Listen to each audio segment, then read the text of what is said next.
Lowriding was born in the streets of Los Angeles. It started in the early 50s with the hot rods. We just do it more absurd. Chrome, this paint job, sparkling like a jewel coming down the street. It's like you're a king. Hood famous. I mean, the hood fame for us is all we got.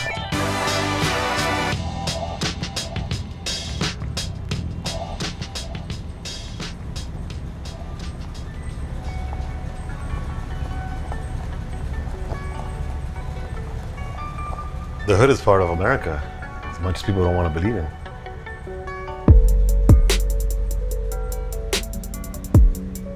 Since the riots, man, South Central still abandoned buildings, vacant lots. Of course, there were drugs, drive-bys, gangs. Nobody's trying to bring business here. Nobody wants to bring work out here. I've seen places where you got about 10 family members living in a one-bedroom apartment. They label us gang members, they label us crooks, they label us rapists. In the hood, we're programmed to think that this is how we're gonna live for the rest of our lives. Most of the fathers out here pretty much gone or locked up or drug addicts or alcoholics, and they just take no place in their children's lives. And this is why South Central and West Los Angeles and the hoods are the way they are, because we're just repeating it. My dad's a G, so I wanna be a G too. It's generations of it.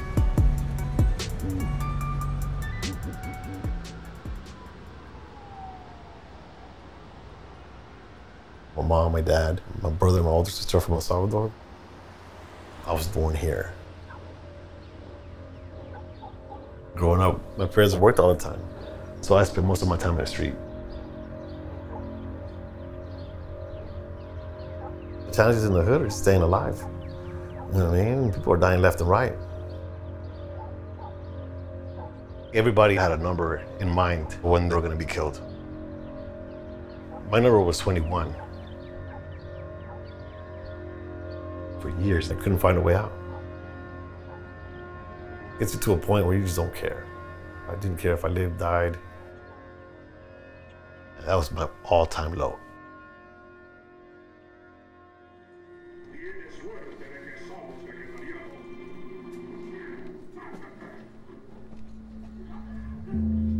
Evelyn has stuck with me through thick and thin. She saw something in me that I still don't see in myself. There's no me without her.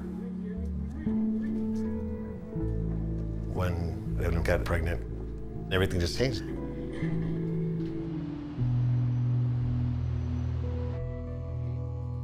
I have 2 boys with disabilities. My daughter, Heaven, was born premature. And we lost Junior due to a miscarriage. We have children with special needs, and we have to do what we have to do. As Richie was growing up, around his 8th month, I started messing around with noises and trying to figure out if he could hear them.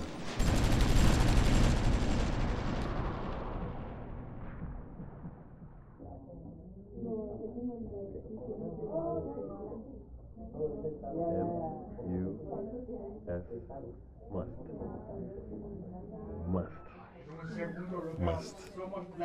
Okay, man, as soon as the doctors tell you that your son might have some hearing disabilities or might be deaf, you should learn sign language immediately.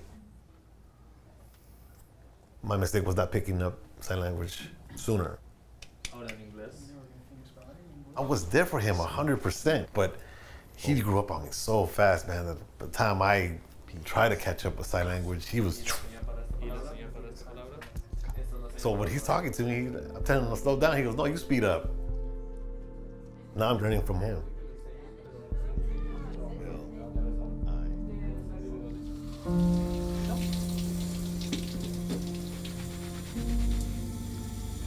When Darling came around, I grew a little bit more.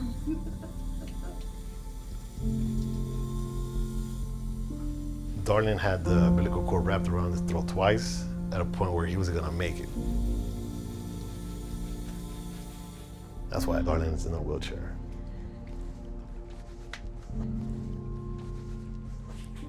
He had 16 surgeries by the time he was 8. 1, 2, 3, 4, 5. Boom. Crazy boy. Darlin's struggles made me realize why I'm still here. Let's get these pants on.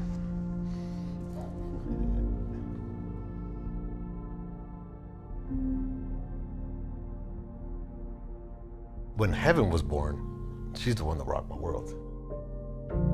Heaven was a premature baby born at 6 months. She fit in my hand. I want to make him a little bit meaner. I kept having to come to the realization that I have a daughter. I have a daughter.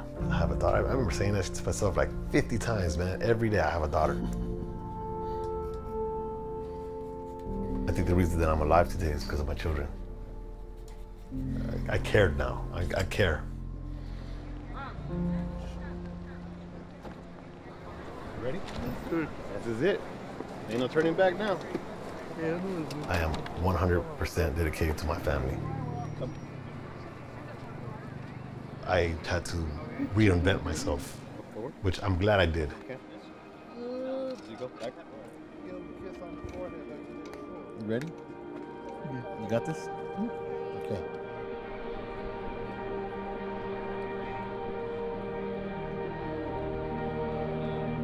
To my graduating class, congratulations.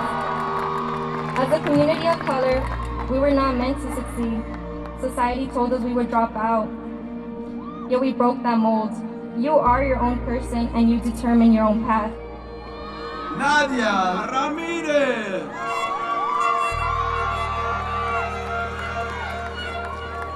Darlin Peña!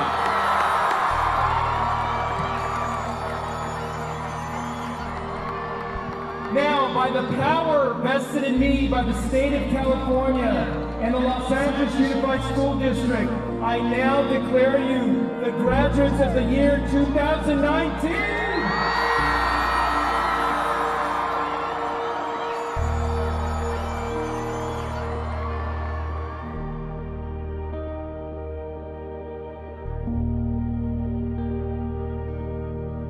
Took me quite a bit of time, man.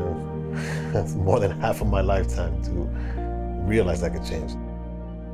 That I could be different. That's what I'll pass it down to my kids. I want them to know that they don't have to be what society wants them to be. That they can be anything that they want to be.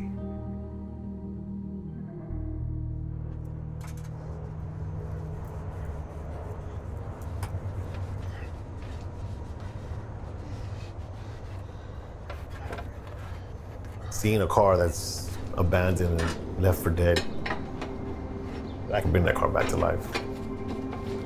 For some of us, that's what it is, bringing these cars back to life. Just kind of a representation of yourself, you know, your struggle. That's what lowriding is.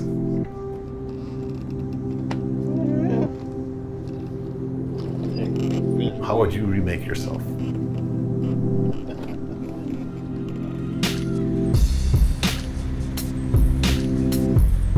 I'm glad my dad came to America. I'm always gonna be from Los Angeles.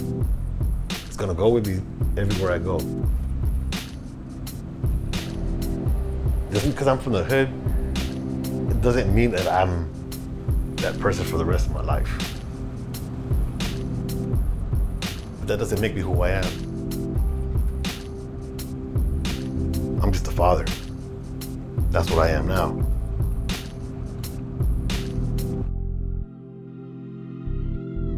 Born in LA, it's hard to get starstruck. Born in LA, so I always keep my guard up. Born in LA, plus still where I stay. Every day, every day, every day, every day. I'm from a city that breeds death, multiple shots firing. Home of the violent, S violent, half city, half island. I was born in the wood, raised in the San Fernando Valley where there's essays and mostly bloods. Big family, so I had cousins from different hoods that taught me the landscape of the city, and I was good. Driven by the desire to document the lives under fire, then present it to you through the wire. Had to struggle with game codes and navigate a path through the maze of Los Angeles, becoming a man.